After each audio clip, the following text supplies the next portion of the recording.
Welcome to Mojo TV bulletin ముందుగా headlines.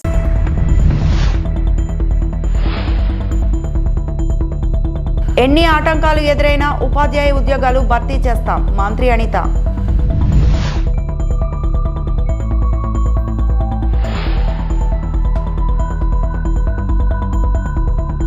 ఆల్మట్టిపై Jagan అసత్య ప్రచారాలు జలవనరుల శాఖ మంత్రి రామానాయుడు.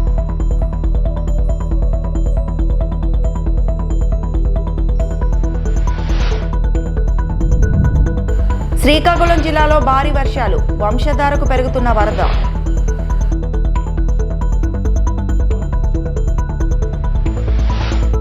మెగా డిఎస్సిలో విజయం సాధించిన టీచర్లు విద్యార్థులను భావి భారత పౌరులుగా తీర్చిదిద్దాలని హోంమంత్రి అనిత సూచించారు.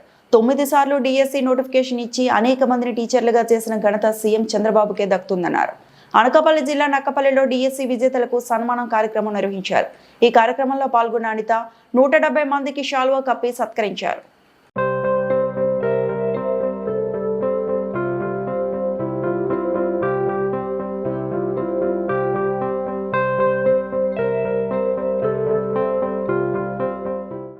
ముఖ్యమంత్రిగా ఉన్నప్పుడు తీసిన డిఎస్సి 2020 డిఎస్సి ఆ డిఎస్సిలో సెలెక్ట్ అయ్యి 2002లో జాయిన్ అయిన టీచర్ అనమాట. టీచర్గా ఉన్న నన్ను ఈరోజు ఆయన క్యాబినెట్ లో కూర్చోబెట్టుకుని హోమ్ మినిస్టర్ స్థాయికి తీసుకొచ్చారు. నేను నా పిల్లలు కూడా జీవితాంతో రుణపడి ఉండే ఆ సందర్భం అది. మెగా డిఎస్సి అనౌన్స్ చేసిన తర్వాత మీరు అపాయింట్మెంట్ ఆర్డర్ చేతిలోకి తీసుకునేటంత వరకు కూడా కోర్టు కేసులు ఎన్ని పడినాయో తెలుసా మీకు? 140 కోర్టు కేసులు పడినాయి.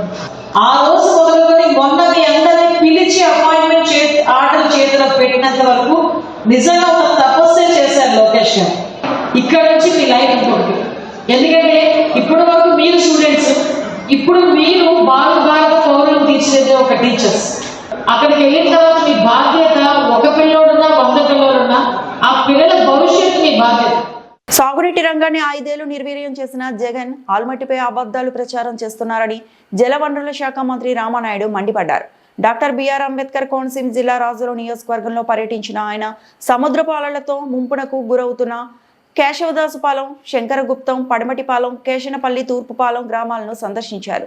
శంకరగుప్తం డ్రైన్ సమస్యను రైతులు, స్థానిక ప్రజాప్రతినిధులు మంత్రులకి వివరించారు. శంకరగుప్తం డ్రైన్ డ్రెడ్జింగ్ పనుల కోసం 9,47,00,000, గట్లు బలోపేతానికి 6,04,00,000 రూపాయలతో అంచనాలు సిద్ధం చేయాలని అధికారులు మంత్రి ఆదేశించారు.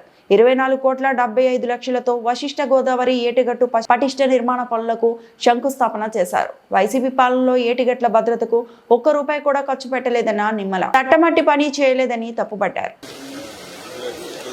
ఈ శంకరగుప్తం డ్రైన్ కు సంబంధించినటువంటి ఆ సముద్రపు పోటు నీరంతా కూడా మరి డ్రెడ్జింగ్ జరగకపోవడం వల్ల ఆ సముద్రపు ఉప్పు నీరంతా కూడా తోటల్లోకి, ఇళ్లలోకి వచ్చి మొత్తం కొబ్బరి చెట్లన్నీ కూడా మొత్తం చనిపోవడం, మొవ్వు వాలేసేయడం పరిస్థితి కళ్ళారా మనందరం కూడా చూసినటువంటి పరిస్థితి. ఈ ప్రాంతం అంతా కూడా పూర్తిగా కొబ్బరి మీదే కుటుంబాలన్నీ కూడా ఆధారపడినటువంటి స్థితిలో మరి గతంలో కేసరిపల్లి ఏరియా నుంచే పెద్ద ఎత్తున ఎక్స్పోర్ట్ చేసే స్థాయి నుంచి ఈ రోజు వాళ్లే కాయలు కొనుక్కునేటువంటి స్థితికి ఈ రోజు వచ్చినటువంటి పరిస్థితి. ఇక్కడ పరిస్థితి స్వయంగా ముఖ్యమంత్రి చంద్రబాబు నాయుడు గారికి, అదేవిధంగా ఉప ముఖ్యమంత్రి పవన్ కళ్యాణ్ గారి దృష్టికి రావడం, అదేవిధంగా మేము కూడా వాళ్ళతో మాట్లాడిన తర్వాత ఈ సమస్యను పరిష్కరించాలనేటువంటి నిర్ణయం తీసుకోవడం. ఇక శంకరగుప్తం సంబంధించి 22.9 కిలోమీటర్లు పొడవు ఉంటే దానిలో మధ్యలో 8.5 నుంచి 16.5 కిలోమీటర్ల వరకు ఏదైతే డ్రెడ్జింగ్ జరగలేదో దాన్ని డ్రెడ్జింగ్ చేయడానికి 9.47 కోట్లు, 9.47 కోట్లకి ఎస్టిమేషన్. అదేవిధంగా డ్రెడ్జింగ్ తర్వాత ఇరువైపులో కూడా బండ స్ట్రెంగ్థనింగ్ కోసం ఒక 6 కోట్ల రూపాయలు, మొత్తం 16 కోట్ల రూపాయల కోసం ఎస్టిమేషన్ వేసి ఆల్రెడీ ఏదైతే ఇక్కడ డిఈ నుంచి, ఎస్సీ నుంచి, సిఈ నుంచి, ఈఎన్సీ నుంచి, ఇరిగేషన్ డిపార్ట్మెంట్ నుంచి ఫైనాన్స్ కి ఈ నెల 15 రోజుల్లో కూడా ఫైల్ నేనే రోజు మానిటరింగ్ చేసి పంపించడం జరిగింది. ఈ సమస్య కొంచెం జటిలంగా ఉన్నటువంటి పరిస్థితి.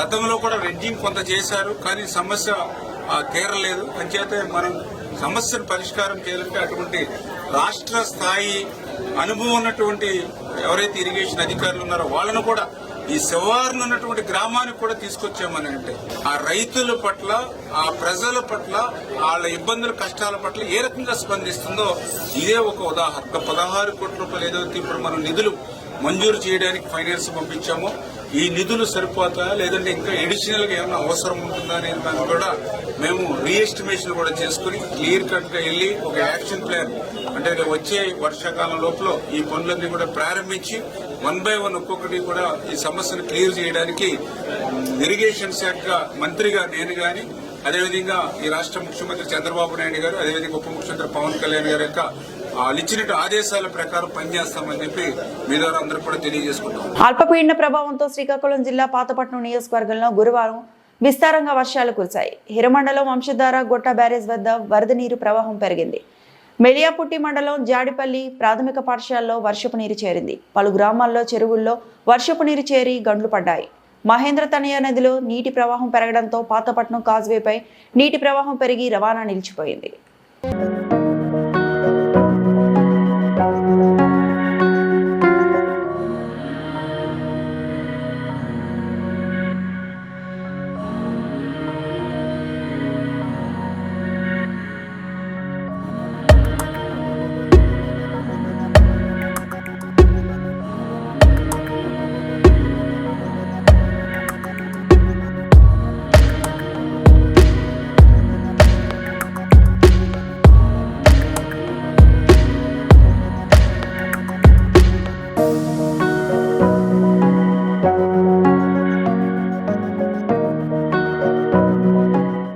Welcome to TV7 Now news. Adoni మండల పరిధిలో పెద్ద తుంబలం గ్రామంలో 7వ వార్డు కాలనీ వాసులు గత వారం కిందట కురిసిన వర్షపు నీరు కాలనీ వాసులకు సంబంధించిన రోడ్డు నీటి కుంటలా మారింది. కాలనీ వాసులకు రాకపోకలకు దారి ఇబ్బందికరంగా మారింది. మా కాలనీ వైపు గ్రామ సర్పంచ్ని, గ్రామ పంచాయతీ సెక్రటరీ, గ్రామ VRO గాని ఎవరూ మా కాలనీని పట్టించుకునే నాదుడే లేడు. అడిగితే చూస్తాం, చేస్తాం అని కబుర్లు చెప్పుకుంటున్నారు అని కాలనీ వాసులు వాపోతున్నారు. అనంతరం ఏర్పాటు చేసిన మీడియా సమావేశంలో టీడీపీ నాయకుడు LAC షరీఫ్ మీడియా సమావేశంలో మాట్లాడుతూ కాలనీ వాసులు పడుతున్న ఇబ్బందులను గ్రామ సర్పంచ్కు కనిపించడం లేదా, ఈ విషయాన్ని ఎమ్మెల్యే పార్థసారథి దృష్టికి తీసుకెళ్తామని కొనియాడారు. ఈ కార్యక్రమంలో తెలుగుదేశం పార్టీ నాయకులు LAC షరీఫ్, నర్సయ్య, కాశీమయ్య, శ్రీనివాసులు, మూల అజీజీ తదితరులు పాల్గొన్నారు. దాదాపుగా నీళ్లు 4 అడుగుల 5 అడుగుల లోతు ఉన్నాయి. కేంద్రం నుంచి డైరెక్ట్గా నిధులు పంచాయతీకి రావడం జరుగుతుంది. ఈ నిధులు ఉన్నా కూడా ఎందుకు ఈరోజు పరుచుకోవడం లేదు? అసలు ఇంత లోతు మీద గరుసు వేయించి దాదాపు 4 లోతు ఉన్నాయి. ఆ గరుసు వేయండి, వేసి దాన్ని నీళ్ళు మళ్లించండి. ఇంత అమౌంట్ ఉన్నాయి కానీ ఎందుకు చేయడం లేదు? ఒకరికి ఇచ్చుకుంటుంది. ఖచ్చితంగా మా ఎమ్మెల్సీ తీసుకెళ్తాము. ఖచ్చితంగా మేము పరిష్కారం చేస్తాము ఈ గ్రామ ప్రజల కోసం. నా పేరు కె శ్రీనివాసులు, SC మోర్చా మండల ప్రెసిడెంట్ బీజేపీ. తెలుసుకోవడానికి అధికారులు ఏం పట్టించుకోలేదు. అసలు మా సమస్యలు అసలు తెలుసుకోలేదు. గత వారం నుంచి ఇంటి దగ్గరే ఉన్నాము. ఎక్కడ బయటకు వెళ్ళకున్నట్లు అయిపోయింది. ఇది ఒక్కటే మాకు ఉండేది తెరువు. ఈ తెరువే క్లోజ్ అయిపోయింది మాకు. అక్కడ వచ్చే నీళ్ళన్నీ ఇక్కడ పోకున్నట్లు అడ్డం వేసినారు. దీన్ని ఇది ఎక్కడ బయటకు వెళ్ళడానికి పరిష్కారం అయిపోయింది మాకు దీని తెరువు వల్ల. అసలు ఆటోలో మరి 15 రోజుల నుంచి ఆటోల దగ్గర మరి ఆటోలు చూసుకోవడానికి మరి ఆటో వాళ్ళు మరి ఇంటి దగ్గర ఉన్నారు. ఇది కొద్దిగా దీన్ని ఏమైనా పరిష్కారం చేసుకుంటే మాకు ఏదో సౌకర్యం చేసుకోవడానికి ఉంటుందని మేము అడుగుతున్నాము. దీన్ని తెలుసుకోవడానికి సర్పంచులు లేదు, అధికారులు రాలేదు. మాకేమైనా దీన్ని పరిష్కారం చేసుకుంటే అదొక దానికి బాగుంటుందని మేము అడుగుతున్నాము. లింగన్న అన్ని ఇండ్లకు రస్తా ఇదేనే, ఇది తప్ప వేరే రస్తా లేదు మాకు. పిల్లలు పెద్దలు అంతా బయటకు వెళ్ళినట్టున్నట్లు అయిపోయింది. ఇంట్లోనే ఉండాలా. ఏమైనా బజార్కి వేయడానికి మరి లేదు. ఇక్కడ నుంచి ఇట్లా పోవాలంటేనే 4 అడుగులు లోతుంది ఇది నీళ్ళు. మాకు ఇక్కడ నీళ్లు నిలబడిపోయినాయి. ఎక్కడ రస్తా లేదు మాకు నడవడానికి. ఇదే రస్తా చేసుకొని తినేవాళ్ళు చిన్నలు పెద్దలు ఇదే రస్తాకే నడుస్తున్నారు. అందరు నిలబడిపోయారు. ఆటోలు ఈటోలు వాళ్ళు సంపాదన దాని మీదే ఉండదు. ఎట్లా పరిష్కారం చేస్తారో ఎట్లా లేదో మీకే తేలాలి. మార్కెట్ పోవడానికి మాకు 2 కిలోమీటర్ల దూరం నుంచి పోవాలి. అక్కడ తిరిగేసుకొని పోవాలి. ఎక్కడ పోయినా కూడా నీళ్ళే నిలబడిపోయినాయి మాకు. 30-40 ఇండ్లకు తెరువు ఇదేనే. అన్ని 40 ఇండ్లకు తెరువు ఇదే. ఎక్కడ రోడ్డు వేస్తామని చెప్పి ఎక్కడ వేయడం లేదు. ఎవరు పట్టించుకోవడం లేదు. మమ్మల్ని చూసుకుంటూ పోతారు కానీ ఎవరే కానీ ఏమీ చేయడం లేదు మాకు ఇక్కడ. కాదమ్మా వెళ్ళి అడగలేదా మీరు? ఎవరు అడగడం లేదు. సర్పంచ్ని కానీ సర్పంచ్ లేదు, ఎవరు లేరు, అధికారులు ఎవరు లేరు. ఒకసారి అడిగినారు మీరు? మేము అడిగినాము, చూస్తామన్నారు, అంతే. చేయడం లేదు. మరి చూసుకుంటూ పోతారు. మీరు ఎట్లా ఉండాలి, ఏం కథ అని కూడా మాకు ఇంటికాడికి వచ్చి విచారించుకోలేదు మమ్మల్ని. ఎట్లా నడుస్తారు మేము? రోడ్లోనే 4 అడుగులు దూరంలోనే ఉండొచ్చు. మాకే నడవకుండా ఇక్కడ పిల్లలు మునిగిపోతున్నారు. చిన్న చిన్న పిల్లలు అన్ని స్కూల్కి కానీ ఏమిటికైనా పోవడానికి కూడా ఇబ్బంది అయిపోయింది. ఏం చేస్తారో మీరే పరిష్కరించండి. ఓట్ల కోసమే వస్తారు కానీ ఏం గురించి పట్టించుకోవడం లేదు మమ్మల్ని. ఇక్కడ ఓట్లు అప్పుడే వస్తారు, అడుగుతారు, పోతారు, చేస్తామంటారు. చేసినాక తెలిసినాక హ్యాండ్ ఇస్తారు మాకు. గోరంట్ల కామాక్షి. మేమేం లేకోకున్నట్లు అయిపోయింది. పశ్చిమ గోదావరి జిల్లా నర్సాపురం మండలం సీతారాంపురం సౌత్ మాజీ సర్పంచ్ అడబాల అయ్యప్ప నాయుడు సుమారు 50 మంది కార్యకర్తలతో వైసీపీ రాజీనామా చేసి జనసేనలో చేరారు. స్థానిక జనసేన పార్టీ కార్యాలయంలో నర్సాపురం ఎమ్మెల్యే ప్రభుత్వ విప్ బొమ్మిడి నాయకర్ సమక్షంలో జనసేన పార్టీలో చేరారు. అయ్యప్ప నాయుడుకి ఎమ్మెల్యే నాయకర్ పార్టీ కొండువాను కప్పి సాదరంగా స్వాగతం పలికారు. అనంతరం అయ్యప్ప నాయుడు మాట్లాడుతూ పవన్ కళ్యాణ్ ఆశయాలు సిద్ధాంతాలు నచ్చి పార్టీలో చేరుతున్నానని అన్నారు. అనంతరం ఎమ్మెల్యే నాయకర్ మాట్లాడుతూ జనసేన పార్టీలో చేరిన ప్రతి ఒక్కరూ అధినేత ఆశయాలను సిద్ధాంతాలను ప్రజల్లోకి తీసుకువెళ్లాలని, పార్టీ బలోపేతానికి కష్టపడి పనిచేయాలన్నారు.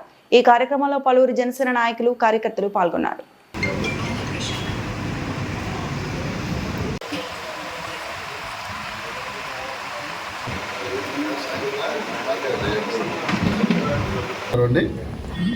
మీడియా సోదరులకు కూడా ప్రతి ఒక్కరికి ప్రజలందరికీ కూడా దసరా శుభాకాంక్షలు తెలియజేస్తున్నాను.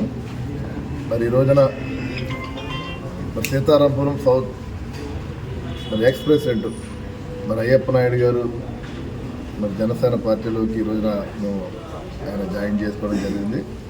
ఆయన మనస్ఫూర్తిగా మరి జనసేన పార్టీ నుంచి పవన్ కళ్యాణ్ గారి తరఫున, అదేవిధంగా నర్సాపురం జనసేన పార్టీ కార్యకర్తలందరి తరఫున కూడా స్వాగతం తెలియజేస్తూ మరి ఆయన కూడా మరి సీతారాంపురం పంచాయతీలో ప్రెసిడెంట్గా పనిచేసి మరి అక్కడ ఉన్న ప్రజానీకానికి అందరికీ కూడా దగ్గరగా ఉండే వ్యక్తి. మరి అలాంటి వ్యక్తి కూడా వాళ్ళు జనసేన పార్టీలో రావడం కూడా పార్టీకి ఒక మంచి బలోపేతం అదే విధంగా కూడా ఉంటుందని చెప్పి ఈ సందర్భంగా నేను తెలియజేస్తున్నాను. అదేవిధంగా అయ్యప్ప నాయుడు గారితో నాకు కూడా కొంత సాన్నిహిత్యం ఉంది. గతంలో కూడా అంటే వేరే పార్టీలో ఉన్న ఆయనతో ఒక మంచి రిలేషన్ మెయింటైన్ చేసుకుంటూ వచ్చాము. ఆయన నాతో ప్రయాణం చేయడం కూడా నాకు కూడా ఒక సోదరుడు నాతో కలిసి ప్రయాణం చేస్తాను అనుభూతులు అందరూ ఇద్దరు కలిసి మరి పార్టీ కోసం పార్టీని బలోపేతం చేసే విధంగా కూడా మరి ముందుకెళ్తామని చెప్పి ఈ సందర్భంగా తెలియజేసుకుంటూ ఏదైనా సరే సోదరులు అందరూ కలిసి మనం ఫ్యామిలీ పరంగా పార్టీ కోసం పనిచేస్తామని చెప్పి నేను మనస్ఫూర్తిగా తెలియజేసుకుంటూ మరొకసారి నేను మరి అయ్యప్ప నాయుడు గారికి స్వాగతం తెలియజేస్తున్నాను. ఇక్కడికి వచ్చిన కార్యకర్తలు అందరూ కూడా మరి టౌన్ ప్రెసిడెంట్ కూడిపడి వెంకటేశ్వరరావు గారు కానీ మనకి సీతారాంపురం మిత్రుల నాయకులందరికీ కూడా ప్రతి ఒక్కరికి కూడా ధన్యవాదాలు తెలియజేసుకుంటూ గౌరవనీయులు పెద్దలు ప్రభుత్వ విప్పు గౌరవ శాసనసభ్యులు బొమ్మడి నాయకర్ గారు ఆయన ఆధ్వర్యంలో నన్ను సాదరంగా జనసేన పార్టీలోకి ఆహ్వానించేందుకు ముందుగా ఆయనకి కృతజ్ఞ పాదాభివందనాలు.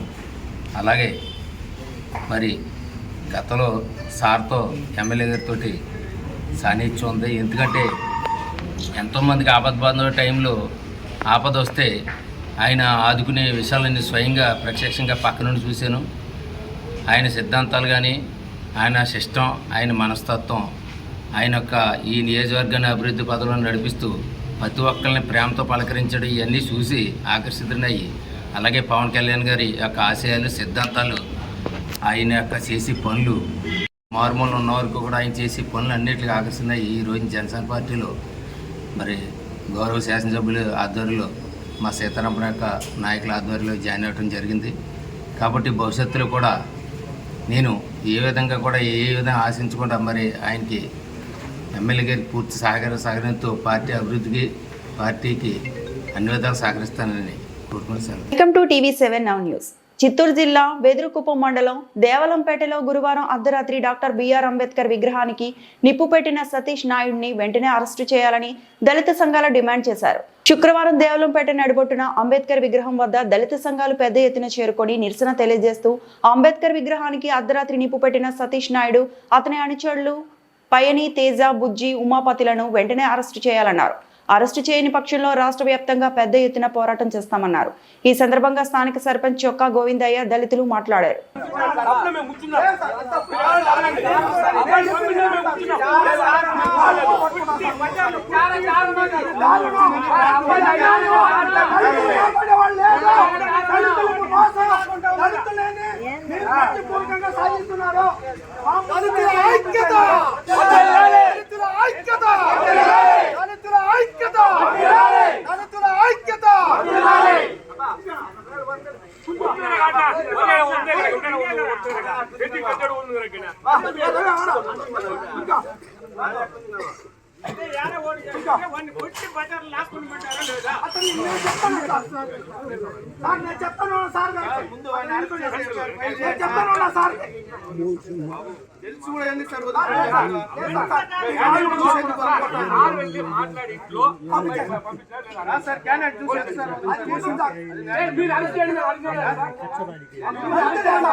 గాంధీ పుట్టినరోజు నాడే జాతిపితకు అవమానం జరిగింది. మెదక్ జిల్లా వెల్దుర్తి మండలం యశ్వంతరావుపేట గ్రామ పంచాయతీ కార్యాలయం వద్ద ఉన్న గాంధీ విగ్రహాన్ని గుర్తు తెలియని దుండగులు ధ్వంసం చేశారు.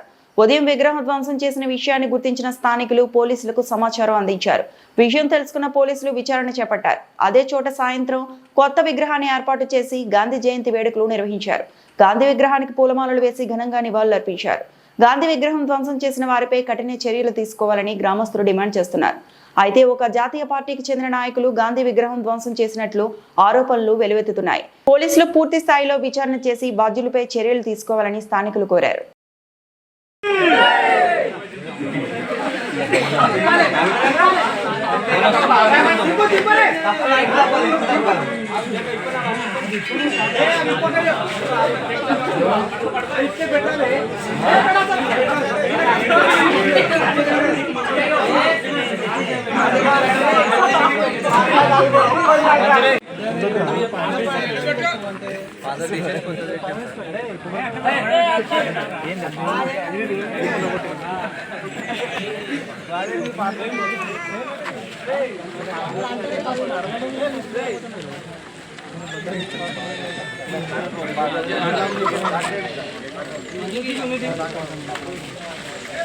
ఈ వార్తలు ఇంతటితో సమాప్తం.